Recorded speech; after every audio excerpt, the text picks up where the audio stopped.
This is Sly. What's up, everybody? Activ8.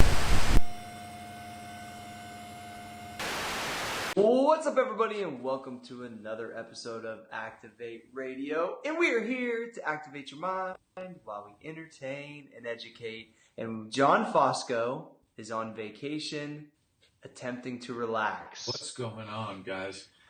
Cory, you said attempting, and that's exactly what I'm doing. And I'll tell you, for 2 days, I got up in the mountains and I went hiking, and it was fucking epic. Like, I cleared my mind. I really, wasn't thinking about the grind. But then, as you know, I was not on a call that was very important to our business. And since then, the whole concept of vacation for me has been turned upside down, and all I can think about is business. But I'll tell you what, I'll take what I can get, and I got 2 really, really good days to clear my mind. And it's funny because we had our first kind of corporate call since I've been on vacation, and our partner Brian was like, "Dude, John, is that you? You sound like." He was literally like, "You sound like way more chill." And I was like, "What are you talking about?" He's like, "You sound way more." I'm like, "Okay, good. All right, good, man." So, I'm trying. Well, I can say, it was similar to when I went on my cruise. I kind of come back on fire. I can feel it coming from you. Like, you got a chance to chill for a couple days, and now, yeah, it's gonna be good. But I think that the funny thing is, you missed the call, but obviously we're great partners, so we handled it. It was no problem. Absolutely. But it was funny though for you. I was like, man, John must be really chilling. Chilling and making new friends and just having a blast. You making new lady friends, John? If I'm going to be, you know what? I have to be honest with the familia. The answer is yes. I love it. Talk about probably your favorite thing on vacation, though. I know you're in Arizona. I know you went up to Sedona. Tell me about the mountains and just your experience up there, John. Absolutely. So, Sedona, Arizona is a place people look at it as kind of a spiritual place, kind of a hippie place, call it whatever you want. But when you get in there, when you drive into it, you understand why people are in awe of it. I mean, the rock formations, the mountains, they are literally stuff you see out of sci-fi movies. And what's so cool is there's hiking trails to get not only to every mountain, but up every mountain. And we are talking about insane rock formations. And everybody's, it's a very kind of out there, granola-ish, liberal-ish community. But everybody's cool. You do not walk by one person that doesn't say hi. So I think the combination of the beauty, and I'm telling you guys right now, if you ever want to get away and just chill, not party, but just chill and put your mind at ease with your girl or even by yourself, go to Sedona, Arizona. I kept saying, I think to my brother, dude, this should be one of the 7 wonders of the world. This place is stunning. Yeah, I've been there 2 different times, and just the fact that everything's completely red right out the gate just is super unique. But it's definitely a spiritual joint. It's a spiritual place. Well, that's an important thing because they have what they call vortexes there, and you can believe in this or you cannot believe in this, but scientifically, what's a vortex, John? Exactly. Scientifically, a vortex is some sort of mineral deposit in such a heavy amount that it creates energy that is literally palpable that some people can see. But for example, did you say palpable? Yes. Just checking. If you've ever seen the great movie, 127 Hours with James Franco, about the guy who was biking in Arizona and he fell and he had to cut off his own arm and he lived. He was biking on one of the vortexes in Sedona, Arizona. So basically, if you guys remember that scene, for those of you who've seen the movie, the rock is like swirled, right? It's smooth like a half pipe, but it's everything swirled. And the explanation I received from the people in Sedona is that's what the energy does. It like literally creates like a vortex of energy. Now I know we're going way out there with like, thinking, but this is something that supposedly is very real, although I didn't go jump in a vortex. But maybe I will before I come home. Don't trip and fall in a vortex, John. Yeah, dude, because then I'll have to cut off my arm like Franco did. Yeah. But overall, like, and maybe you know this because you've been there the last couple of days, is there a big, like, Indian presence, like Native American in Sedona? I believe there is, right? There is, and there's also, just like everywhere else in America, a bigger presence that was wiped out. And, when you're going up paths, you even see markings on rock.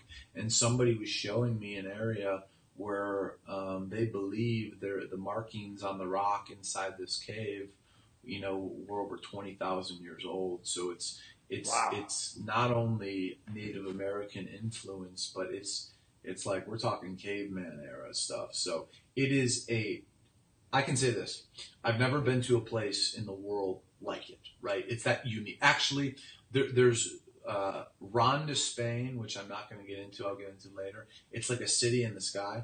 And Sedona, Arizona are the two places that you just feel like, where am I? Like, am I in Game of Thrones? Am I in Lord of the Rings? Like, these places are wild.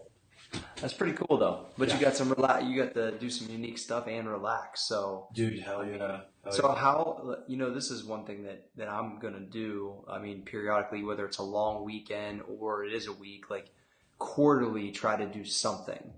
And so when I came back from my cruise, I've been super rejuvenated since I did that. And I booked another trip like in August for like 4 days or 5 days, like shortly after, just to make sure I would make myself do it again. Right. Do you think that is something that would be good for you or too hard for you to do? I think it would be both. I think it would be good for me. Good answer. I think it would be good for me. I think it would be very hard to do, but I think you hit the nail on the head. For guys like us, I think a week is too long. Yes. I really do. It becomes stressful being away. As ironic as that sounds, but I do think a long weekend, a Thursday to Sunday, I think perfect, because you get a week. Like the weekend, you don't feel guilty as an entrepreneur because it's like, oh, it's the weekend, Sure. So I think that's a good idea, but keeping them shorter, Yeah, I'm a 4-day guy. Fifth day, I'm like. Right, exactly. Show me some numbers. I don't care what kind of numbers. Just put them on a fucking spreadsheet. Yeah, for sure. Yeah. So I know that, on our normal show, which we've been off the cuff the last couple shows for something different, which has been good. Yeah. We have the Johnny's inbox, and really your inbox is blown up since we featured that on the show. And I know we've got some really, really good things that have come our way. And I would like to read a couple. I know you would like to read a couple. So I don't know if you want to start, Johnny, or you want me to start. Yeah, sure. I'd love to start. I'd love to start with a question that is related to business. Obviously, the inbox has a lot of addiction issues, but this one is more business. So I think a lot of people can relate. So let me get to the inbox and we will kick it off. So the question goes a little something like this. Hey, Johnny, not sure the best place to ask a question for the podcast. My brother and I started a company in October of 2014. It's going extremely well. As far as my personal finances, at what point do you think it's worth it to have a financial planner start helping me with my finances? Is there a certain dollar amount per month that makes it viable? ? Or what is your recommendation? Thanks for everything you and CG do, and please keep up the good work. So first off, thank you for hitting the inbox up. And what I'll do, Cory, is I'm gonna kind of give the listeners my response, and then and then you chime in on your take. So I told him, first off, congrats. You know what I'm saying? If he started a business in 14 and he's cash flowing like that's an accomplishment. So good for him. Absolutely. I told him I don't mean to probe, but I need a gauge to properly answer this question. I said, after bills and all monthly expenses, what are you netting on a monthly basis? I don't mean to speak down to you, but I'm just going to provide an example in case I didn't explain this well. If your monthly expenses with bills included and all spending money are $5,500, which is an example, and you bring home $10,000, then the net is $4,500 a month. So based on that, I can definitely provide a clear answer if you give me your monthly net positive take home. So the bottom line is he explained his net take home was around $3,000. So what I said, and you guys have heard me say this a lot, is before you get too involved in, I got money coming in, this is great, I think the most important habit is the habit of saving. And I don't care if it's $50 a month. I don't care if it's $3,000 a month. Sure. But if he has an extra $3,000 coming in after bills, to me, a realistic number to tell him is you need to be saving $2,500 a month with every paycheck. Now, I think a financial planner and I think investments are fantastic. Sure. But until you get to like a benchmark number, right? And I don't want to downplay anyone. This is just this is my opinion. I'm not saying this is the right way to do it. Until you get to, let's say, $50,000 in your checking account or something like that, let's work on saving, because that, in my mind, is the largest challenge for anybody who's coming up, is saving money and being disciplined to not go out and buy a new Benz, because you can, right? You got credit, you got liquid. Let's work on saving and having a liquid backbone. So that was my advice, Tim. Cory, what would you say? Yeah, I would agree, because I remember being in that similar situation and having that cash flow, that 3 to 5K. And I really tried to get myself healthy from a standpoint to minimally have between 50 to 100,000 in the bank. That was like to your point, that was kind of like my first goal before I said, you know what, let me give $3,000 to my financial guy. Because I was always kind of a big proponent that if everything went away, how long could I survive? And to me, and this is when my mortgage was like $1,100 a month. I was like, okay, well, I stacked $30,000. Like, I'm cool for 2 years. You know what I mean? Like, there was because that's usually everybody's biggest bill, is that in their car. You know what I mean? If they don't have I didn't have a lot of credit card debt as a kid or anything. So it's one of those things where I was just always like, if I can knock out, my first couple bills for a couple years and survive if everything went to shit, then I feel a little bit more comfortable kind of, I guess, playing with the house money. I'm not a gambler. So to me, I might be, let's put it this way. It's weird because I don't like to gamble. When I get the money, I'm a little bit more frugal. But my whole life of being an entrepreneur is a freaking crapshoot, because you're always gambling a little bit, right? With your time, with your ideas. You always have inherent risk. Yeah, and I think constantly. Without a doubt, it's never going to stop. But as we progress as entrepreneurs, our money and our interest is in more places. And just like, the old term, don't put all your eggs in one basket. Well, when you have your money and your interest in numerous places, well, by default, your eggs are not all in one basket. And we are diversified, and diversification is the only thing that will protect you from risk. Kind of off that, I want to ask you your take on this, because I just kind of went through this. Like, so when you go to or even if somebody's going to purchase a car, let's say, John, and the car costs $20,000. I'm just making numbers up. And you have $100,000 in the bank. Would you one, pay for the car because you have the liquid money, okay? Or put half down on the car and then still have a payment, but it would be next to nothing because it'd be off 10 grand. Or would you just finance the whole thing because you don't want to get rid of the piggy bank, essentially? Because I think a lot of people run into that situation. So I'd just like to know what your take is. There's a lot of personal preference and personal comfort involved in that question. But if I were to be in that scenario, it's all about my credit score and what that money costs me, what the money costs me that I am borrowing. So let me give you an example. If that money costs me 3%, and I put 10 grand down and I finance 10,000, right?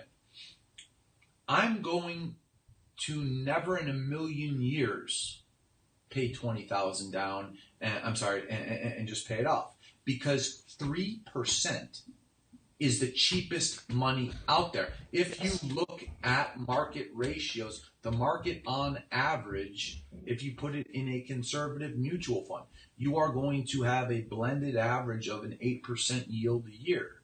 Okay? That means you're going to make an additional 5% if you took that money that, as opposed to paying as a down payment for a car, you were to put the work in the market. So it's all, and to me, it's all about the cost of the money. That's actually, I think that a lot of our young listeners especially, I think will get a lot from that. And so I've always been that same way, that I would go, actually I forgot to tell you, I just went and got a different car actually the other day. Oh, what'd you get? I get the same, I'm a 550 guy, so I just got a white one. I just upgraded a couple years newer. I don't buy brand new cars, everybody. I don't care how much money I make. I still buy used cars. But anyway, it's smart. Yeah. It's smart. Yeah. I buy new, and I'm an idiot. But you also lease though too. Well, exactly, because I don't believe cars are assets. Well, they're not. We've had that conversation. So, and I'm a sucker for this one. So anyway, so I go in, same type of thing. It's like I have area of where I like to keep my expenses. Sure. It's not worth it to me, and even the money that we make, even if I'm over $100 of it, I don't like to be that way. I know that I want to pay X for my cars. It's been that same payment or around that same payment forever. That's in my bills. Did you trade in your other car? I traded in the black Mercedes. Okay, and got the white one. So that was a down payment. Yeah. So basically, I was in on that, and then I was like, okay, I put some down, and so basically, I made it work. The money was at 3.5%, same type of thing. It was cheap money, and it was kind of like, why would I take money out when I can finance this thing? Plus, not only that, that's part of an expense to me for a business. So I've wired that thing around all the way. Exactly. Right, John? Exactly. And I'm going to give a real example, right? So after I did my taxes last year, I had a discussion with my accountant. And he's a very conservative guy, but he admits it. And he says, John, why don't you pay off your condo? So for those of you who don't know, I bought a condo in 2002. It was the first property I ever bought. And I have about $100,000 left on the mortgage. Okay, I could pay off that condo with my eyes closed. But I said, Mike, the money is cheap. I'm paying, my mortgage rate's under 3%. And he said, I know, but John, this, that, and the other.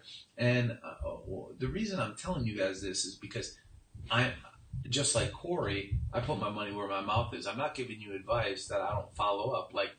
I have a mortgage for a reason, and it's because my money is coming cheap to me. Yeah. So why the heck would I chunk out $100G? Right? That stuff's in the market working for me, and I'm looking at my statement. And it's like, oh, that 100 just made me 18,000 this year, right? Yep. That wouldn't have made me 18,000 if I paid off my place.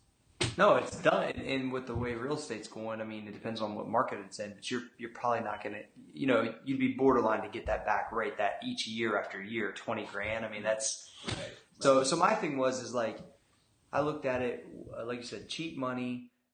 The same budget, so that I've always had for that specific, because I'm a car guy. I've always got two cars to myself. Always got a truck and a car. That's just the way it's always been. That's my liabilities I take on. So it's I know where I want those to be. No matter whether my income's X or X, that pretty much always stays the same. So Anyway, I think that's just some good learning stuff for everybody. Because, dude, how many people are out buying cars? I mean, this is happening every other day, probably to our listeners. So, Oh my God, it happens. anyway, I think that was some good. What do you got next in there, Johnny? What do you got next?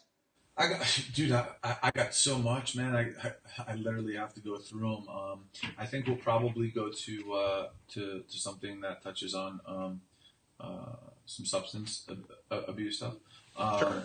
So I'm gonna read this one. Sup, John.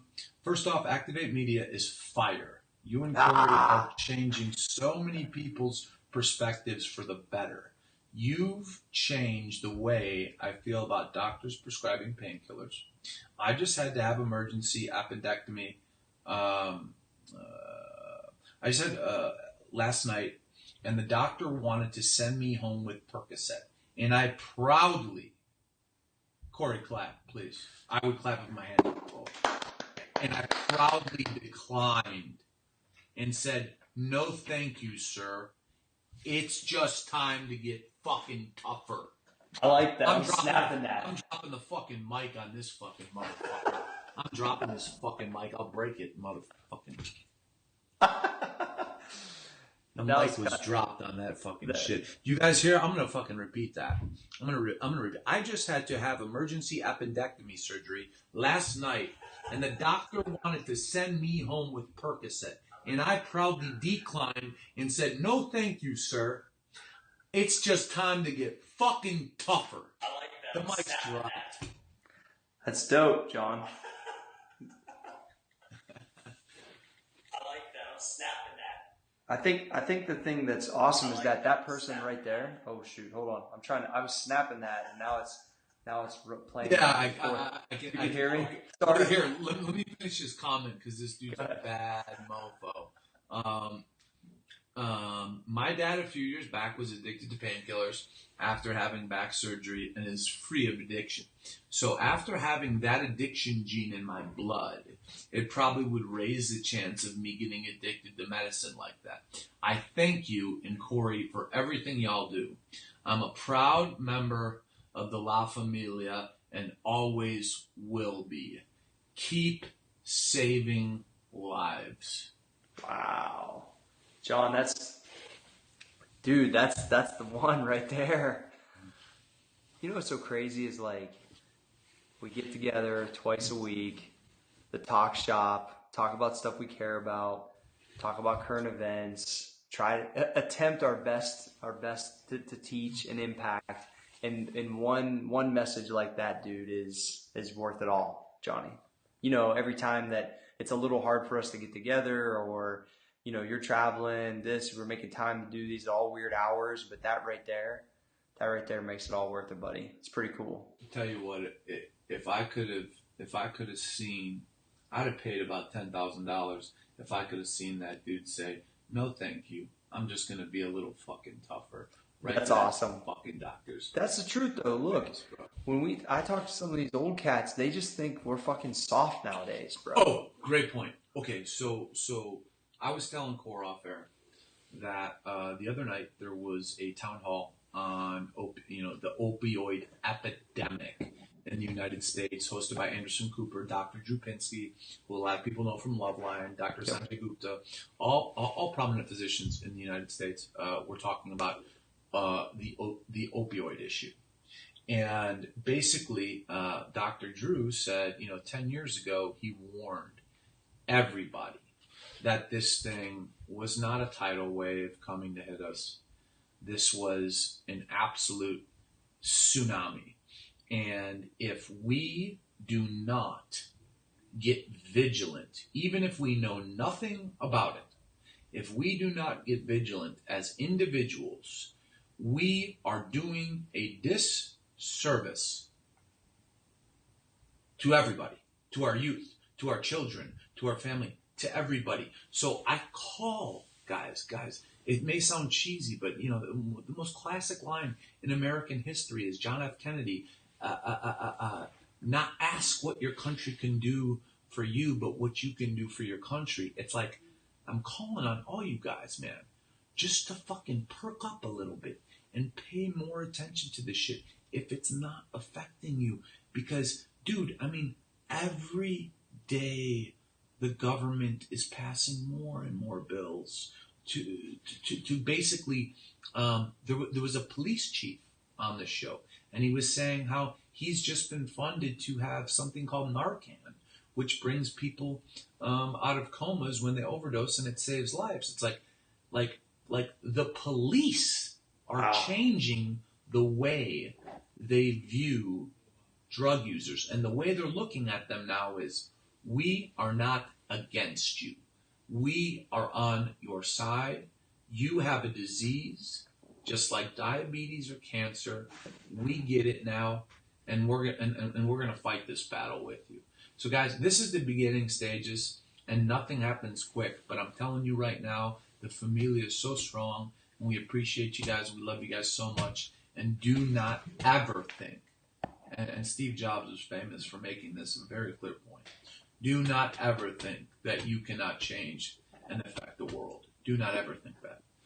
Yeah, for sure. I got a really cool message from a guy named Brian that actually I've seen on social media, met in person, randomly when I was in Boston. I want to read this. It's a little lengthy, but I think it's pretty cool. So, yes.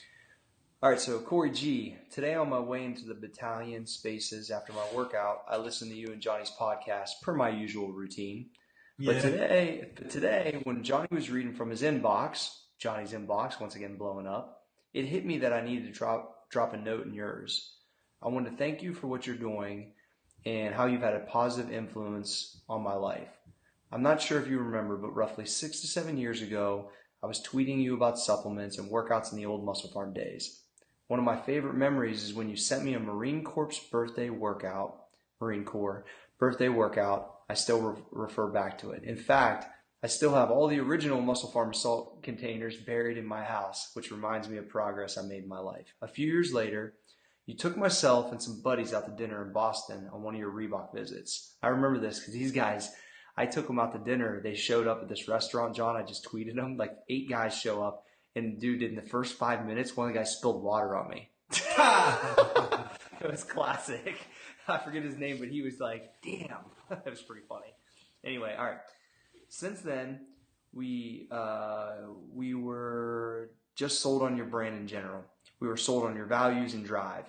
And when I get a chance to see my friends, we still pull up your new workouts, and we get some good quality time in the gym. We're always trying new stuff and getting feedback from the Busy Diet, Get Swole, and now anabolic fasting. We loved everything. Your ways have helped spread success through us in the military, law enforcement, and professional business fields. The part I appreciate most is about how you continue to adapt and evolve. I feel as though your evolution in business has mirrored my life, and it's just crazy. It started in college through getting my business degree and then continued to the Marine Corps, a Marine Corps officer candidate for school, and continuing to follow on schools, physical and mental tests, even deployment all around the world. Your evolution in business was always grinding and helped keep me in check in my drive and purpose. Activ8 has now allowed me to relate to you guys even more on all different levels of improving myself overall in life and making myself continually better and those around me. When Johnny was reading his inbox message, it made me realize I need to shoot you this email. Everybody's thinking I don't get any emails, John. You guys are doing. Cory gets like 4,000 times emails a day. He goes, you guys are doing some amazing things, and people appreciate it. My passion is in helping people and bettering myself in the process. Being there for my Marines, as we do anything our great nation calls for us, is the best part of our job. And there are incredible men and women who have kept me humbled. This is why I wear this uniform and how I have the opportunity to relate to people like you and Johnny. My dream is to take myself to a new level one day at a time and continue to help people every way I can. Thanks for the time, and thanks for driving me to be better every day. Wake your ass up. Sincerely, Brian. Pretty cool, huh? Here's what I got to say to Brian. I know it was a little long, but I was solid. No. Brian deserves and gets all the time he needs on our airwaves. I can't thank Brian and his team, if that's even the appropriate way to call them, enough for what they do for our country. And they're badasses too, John. They're beyond badasses. When guys get in cages, they get to walk out. Okay. Yeah. When Brian and his crew hit the battlefield, they don't always get to leave it. Okay. Yeah. So Brian, God bless you. I mean, it was a really, really nice, thought out letter. And like I said, I've met Brian before. I really met him when he was like basically on social media when he was starting college, and now he's a professional. You know what I mean? And so it's like, I've been doing this now. I've been on social media for 7-8 years, and so I've seen the evolution of these guys being in college, and now they're in the real world. They're serving the country. It's cool, and that's part of the development. So when I see stuff like that, it makes me realize that they were tweeting me because they wanted a pre-workout, but what I had in mind was, once you come over here, I'm going to develop you, hopefully help develop you to another level, and that's my passion. And Cory, the beautiful thing about that is, more than a workout, they needed what you just said, but they didn't know. They didn't know it. They didn't know. And what I want all of our listeners to know is, me and Cory weren't brought down from Mount Olympus, meaning you guys can do the same stuff we do when it comes to helping people. Guys, here's the secret ingredient. Just care. Just care, right? And use your gifts, because we all have them, to share. Like, man, that's the greatest.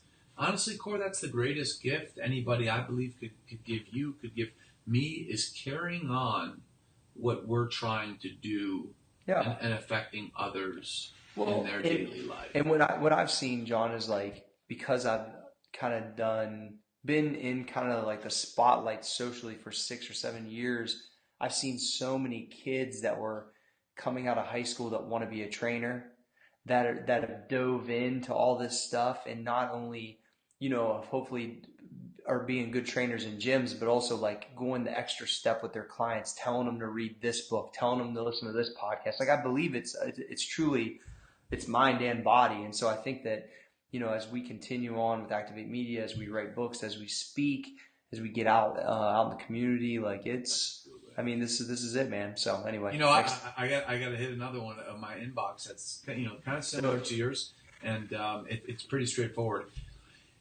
Hey, John, I just wanted to say that you and Cory, but I've been following Cory for years, are the most inspirational and insightful people I have begun following ever. Your commentary on Activ8 Radio has inspired me to finally just go out and chase my dream instead of sitting on my ass waiting for the perfect moment. I now know, thanks to you guys, there is no such thing as the perfect moment. Amen. We both know that doesn't exist. And everything you have said on the air with Cory has resonated with my soul. Kudos to you two, and I look forward to listening to both of you as mentors. He goes 50-50, John Cory. That's pretty cool. But the truth, though, a lot of people get caught up on that perfect moment, and they're 70 and they're still waiting on it, Johnny. Like he said eloquently, a perfect moment doesn't exist. No. I think that, like, I had so many people tell me that I got a 5-year plan. I'm gonna do this. I'll tell you, I got a quick story. There's a kid that come to my gym, super dialed in this stuff. He's from a small farming community. He's 17 or 18 years old. Showed up at the powerlifting meet. He's a really good wrestler. His name is Jason Newland, I believe is his last name. Great kid. Come down with a bunch of questions to ask me. They drove 2 hours. They left their house at 3 a.m. to be there at 5, and then was tardy for school. They came on a school day. To get some of my time. And he says to me, I know people probably tell you this all the time, but I'm going to open a gym like now. The kid's in high school. And I was like, okay. He's like, so what's step one? And he just stood there.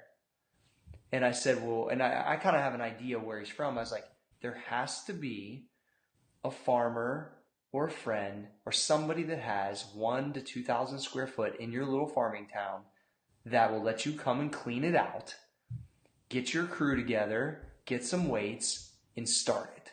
Right. And dude, the kid's been snapping me. Right. And dude, he's already been to 3 buildings. I was like, what person in your town? First of all, you live in a town that has 1,000 people, probably everybody knows you. What person in your town is not going to support the 18-year-old kid that wants to own his own gym. I was like, and dude, he put, so instead of going, in 5 years, he said, I want to do it now. He's a senior in high school, John. Dude. I mean, it's not going to look like Bally's Total Fitness or Old School right now, but it doesn't matter. It's all about starting it. Like, quit fucking waiting, right? It doesn't matter. That was a great one. That's a great inbox too. It just kind of threw that story in my head from Jason, which I'm super proud of the kid, and I'm sure 1,000% he'll have his gym open probably in the summertime. Let me tell you something, Jason. If you're hustling like this at the age you are, there ain't nothing but good things to come for you, buddy. Dude, come on, man. Because when I was your age, dude. Look at the smile you got on your face. You know it, dude. Oh, when I was your age, I was banging my head against walls and banging other things like an idiot.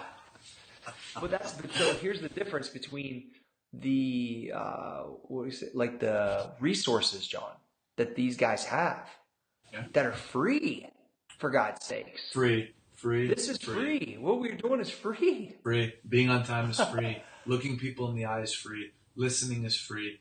The most important elements of business are free. Dude, the other thing is, like I told him, I was like, one of the strongest word in our language is help. If you go to a guy and says, dude, can you help me? There's nothing going on in this building. How can I pay I'll clean it. I'll put the sweat. I'll pay $250 a month. Like, dude, I was like, somebody will help you if you're ready. That's it. Right. And so pretty cool. Cory, you're dead on. The reason help isn't asked for more is because the one thing, our biggest enemy, every single person in the world, their biggest enemy throughout their life is their ego.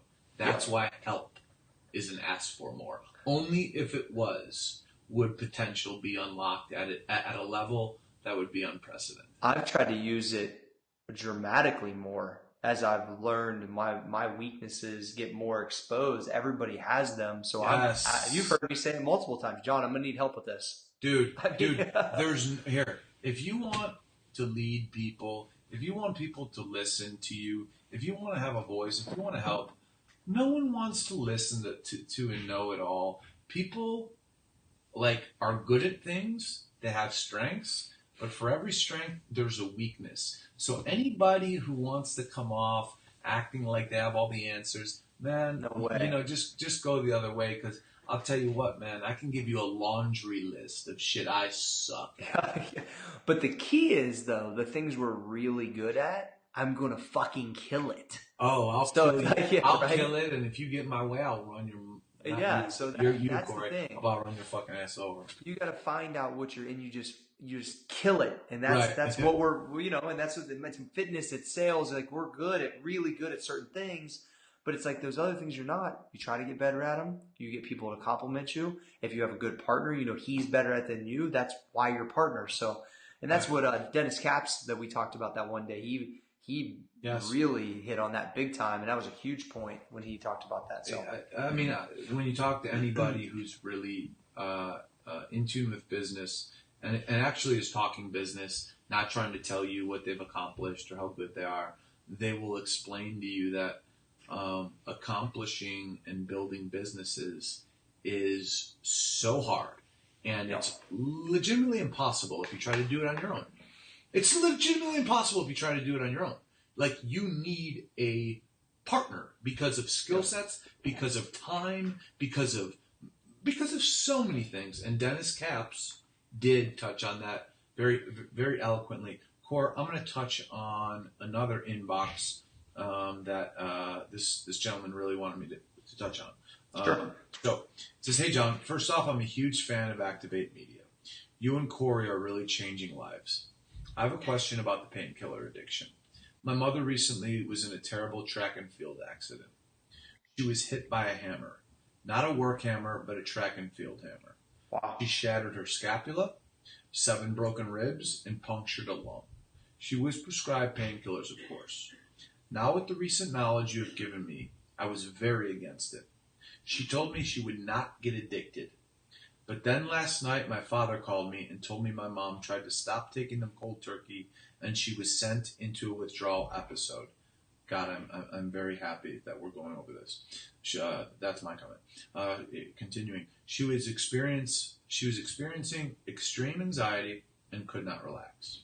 The doctor told her to slowly lower the amount she was taking in a day. I was not happy about this. I told my father to buy some Aleve or ibuprofen, and that would be fine. I don't want her taking the poison anymore, but she is just going to slowly stop. I'm afraid this won't work. What do you think I should do to not let this addiction grab her? Any response would be greatly appreciated. First off, your care about your mother is fantastic. I love that. Situationally aware. Absolutely. I love that you are vigilant in protecting your mother. God bless you. But there are some things that we need to, beyond being tough, that we need to take into account. And I think we've been pretty consistent, or at least I hope we've been consistent on this show saying, listen, we got to get tougher, but let me tell you something right now. Shattering your scapula, 7 broken ribs, and a punctured lung, that is serious. Yeah, that is serious. And that's the kind of stuff that, unfortunately, narcotic painkillers are prescribed for.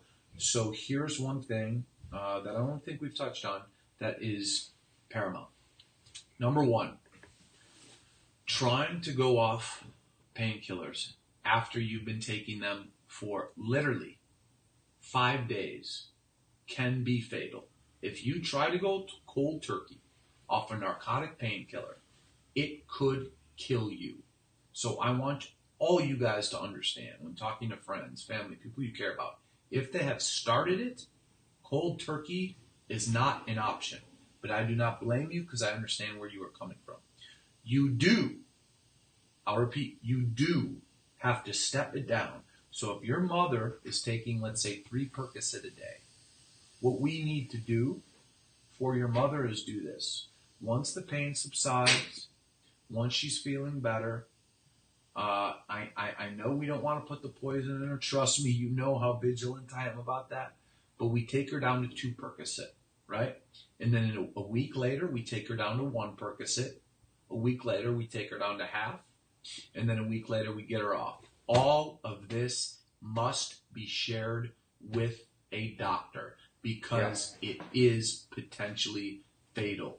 So thank you so much for sharing that with us, because you gave us the gift of being able to share that with people. Because I'll tell you what, if I didn't know about this, I would have that same mindset. I'd rip that shit away from my mom or anyone I loved, and I'd say, you're going cold turkey, you're getting off it.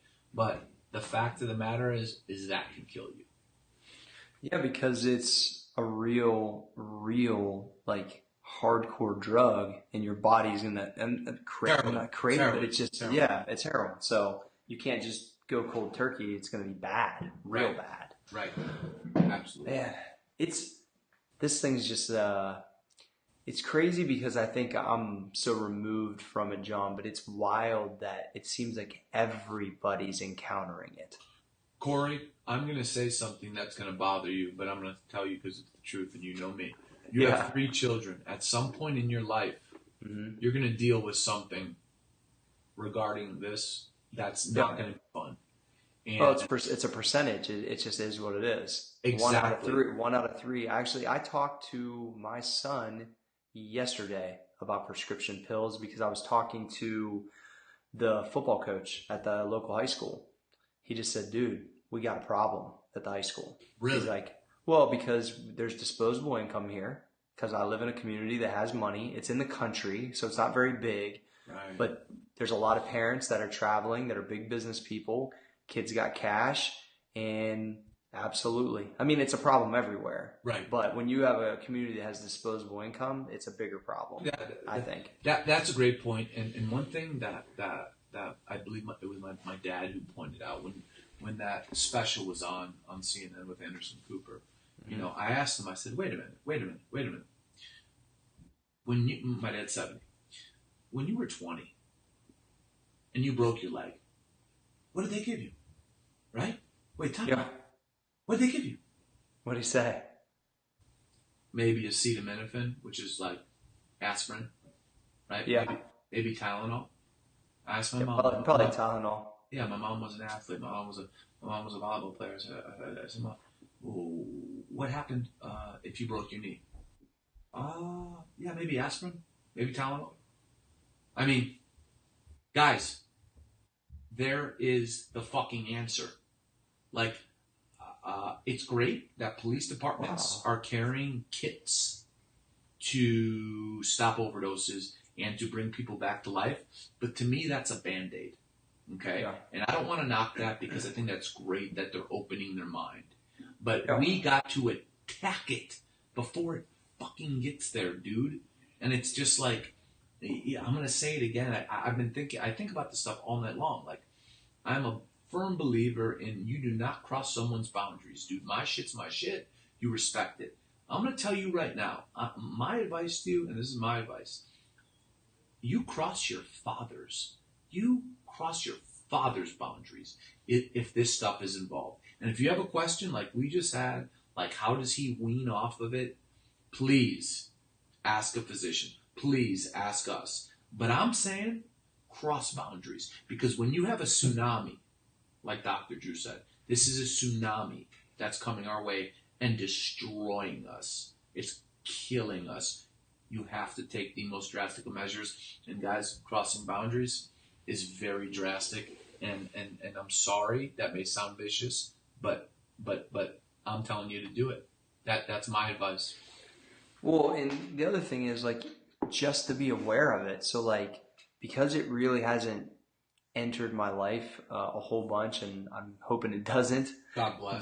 But yeah, God bless. But I will be more aware of it by far just by dealing with the things that we've heard from people, by hearing stuff from you. And so there's no question that it's and by knowing Chris Bell too, there's no question that it's on my mind. And that's why I asked the coach on purpose, hey, we got a drug problem here? Yeah, I think we do. And he said, I think a lot of high school do, though. I don't think it's just our high school, but I think that, hey, I know there's a lot of kids from my area that listen to us. So look, y'all, they know. So get it together. Cory, honestly, if there's a lot of kids from your area, yeah, of course there is. Sometimes I always knew from whether it be an older brother or a dad, like, you deserve to get your ass, like I love you, but I'm going to whoop that ass if you go down the wrong path. And not literally, guys, but figuratively, you go down that path after hearing this stuff, we're gonna whoop that ass. We still love you, but we're gonna whoop that ass. Here's one thing, and I've heard the grumblings of heroin too in the area, and I always think to myself, and I don't know because I've obviously never experienced that or never want to. I always wonder how that, in my mind, I try to process it, and maybe you can help me with this, and maybe it's a gateway thing, but how it becomes a good idea. That's what I always. It's simple. Here, I'll tell you. It's the simplest thing in the world. Okay, so you get injured. You get prescribed Percocet, right? The prescription runs out. The doctor won't fill it, right? Because the doctor's like, man, I'm not going to make this kid an addict. I mean, if you are taking way more than your prescription, they are tuned in, right? Mm-hmm. Well, what do you do when you go to the street and the cost of one pill of Percocet is $30, and that pill gets you high for 3 hours? Or you could buy a $10 bag of black tar heroin and get high as F for 2 days. That's how it happens, Cory. Gotcha. That's how it happens. And guess what? Because marijuana has been legalized in certain states, and it looks like it's going to be going federally, do you think the drug cartels like losing that money? No. Oh, so they're going to have heroin penetrate the suburban communities of America for this very reason. Yeah. Well, and I know, I've had several acquaintances from my hometown that have overdosed, since I moved away, and we're just some great people, and you just wonder, like, how does it grab you? I know it grabs people all different ways. And I did know one lady when I first moved to Columbus she was hooked on black tar heroin, and she had been clean for a while, and she told me she straight shot it right in her neck, like straight up. And I was just, like, it was so unfathomable for me at 20 years old when this lady was telling me this. And I'm like, I still have a hard time grasping it, but I'm just glad we're trying to, give some awareness. I like the situational awareness more than anything, that a son can see his mom and realize, hey, this isn't okay. Like, Absolutely. I need to be an adult, Dude. and I need to intervene a little bit. And to me, that right there is worth, what you bringing it up often, just so people are aware. That's huge. Well, so, right. good work, John. No, Cory, this is both of us, and we have that combined with a kid who looks a doctor straight in the eye. Who, by the way, the Percocet that the doctor was going to give him has a street value of well over $500. He looks him dead. That's just on the outside. He looks him dead in the eye and says, "No, I'm going to get fucking tougher. I want to meet this cool. kid. I want to meet this guy." I bet he squats every day, John. I bet he squats like a mother. Because that's the one thing I like about that too, is completely, to make it a little bit lighter, is the fact that you have to get fucking. I mean, that's part of, like, my whole jam in general, is that's what old school is about. That's what my fucking blue collar background was about. That's what this stuff, like, just quit being fucking soft, everybody. Well, Cory, let me tell you something physiological. I know you know all this stuff. The natural high you get after a workout, right? It is a release of endorphins, right? Yep. And the street drug that is getting extremely popular now, especially in, like, electronic music circles, is called Molly, which is pure MDMA. You want to know what it does? All it does is take those endorphins that Cory feels every morning at 6 a.m. or whenever he's walking out of the gym, and gives you more of them synthetically by taking a pill. Think about that for a second. People could just go bust ass in the gym and walk out, see the sunlight, and have a very similar, natural, healthy high. Or they could take a pill and maybe kill themselves. Yeah, I mean, there's no doubt. It's like you're chasing the pump. You want that feeling. You're building confidence. It carries on. And I think that's what I got hooked on at 12 or 15. It just happened to be good for me. Exactly. I mean, that's it. I mean, it built my confidence. I loved the way I felt. I wanted more of it. It's probably a similar type of addiction, just to weightlifting. But it's a healthy one. It's a healthy one, and we all have addictions, whether it be to Starbucks or whatever. Sure. And it's like, guys, you gotta find that thing. Honestly, I don't care if it's video games, man. Fuck, go to an art school and make video games for a living. You know what I'm saying? Like, as long as it's not hurting anybody, there's a career there. You know what I'm saying? Follow that shit. It worked out good for me. Exactly. It worked out good for Cory. And here's the thing. If you need help on, like, where to go, dude, Johnny's inbox, Cory's inbox. Dude, we got answers, brother. We got answers. You know what, Cory, I saw our numbers recently, and we're getting more female listeners, brother. We're getting more females listeners. Probably because you're wearing a wife beater whenever we're doing the show from now on. You like that? Yeah. For you guys are on audio. He doesn't have it. Yeah. He's in Arizona. But I do the 5 dance. Yeah. Yeah, you better give us a 5-star rating on iTunes and a positive comment for sure. And Johnny, you better tell your friend, man, you got to check out this episode, because we introduced one of the baddest mofos in the world that stepped right up to his doctor's nose and said, "You know what, motherfucker?" Yeah, he's my new idol, dude. That was really cool, and I was definitely touched by our Marine Corps buddy, tough guy, to be able to write a very nice letter like that. And I save everybody that sends me letters, randomly handwritten letters. I save them all, and I go through them every now and again. And I tell you what, it's one of those things that it never gets old. I enjoy getting those things. It makes me realize that all the strategy John and I put together, the Activ8 dailies, the interviews, the podcasts, that somebody's listening, it's impacting multiple people, and that, it's growing, and it just feels good. Like, it just feels good. I don't know. Right. It just feels good. And I'll tell you what, we asked you this last time, and we saw a big bump, and we thank you. But to the point, last time we said, listen, guys, we said, obviously you're watching our content on YouTube, we're seeing the numbers. Anybody can watch content on YouTube and not subscribe. But what will enable us to keep kicking out better content, deeper content, more helpful content, content that will enable you to go out into the world and achieve what you want, is just literally, I call it the free donation of subscription, baby. I mean, seriously, that's all. Donate a subscription. Right. All you got to do is subscribe to our YouTube channel, and that ups our resource ability to bring you content. So if you're watching our YouTube videos, which, like I said, the numbers show in overwhelming numbers you are, please subscribe, because we're going to keep bringing you fire, man. So we're asking you a favor, that's all. That's Good. all.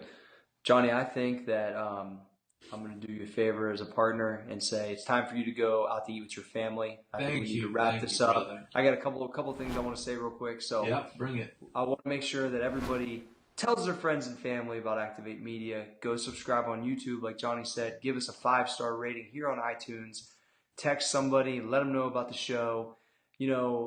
We're excited. We forgot to mention in the beginning, but we're being supported by Reebok. Be more human. So Reebok's been supporting us and supporting me. We got some really cool stuff coming up with them soon. They set up a shoot for me to work with Men's Health, which I'm really excited about, which will be cool. Now that I'm getting in that older demo, Johnny. Being 37. Yeah. Okay. But anyway, I appreciate all the support on social media.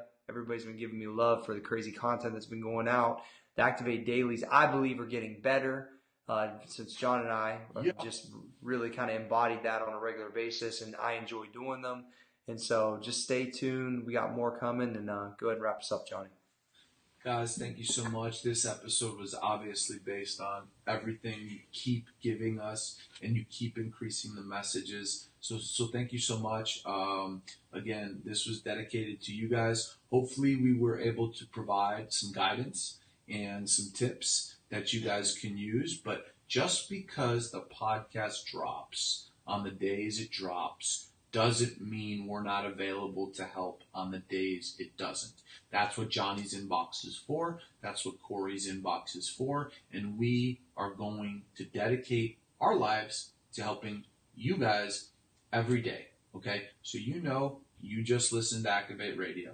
We're Activ8 Media. Me and Cory want you to bust your ass this week. So when Friday comes around and you crack that brew or you turn on that movie, it feels so damn good because you earned it, man. And then guess what you do? You go to iTunes or YouTube and listen or watch us. So have a great week, and we will see you Friday. Johnny, I think this is Friday's show. Vacation guy. Guys, listen, I'm going to tell you one thing. I was talking about vortexes. Have a good weekend. I was talking about vortexes earlier in the show, and I think my brain got stolen by one.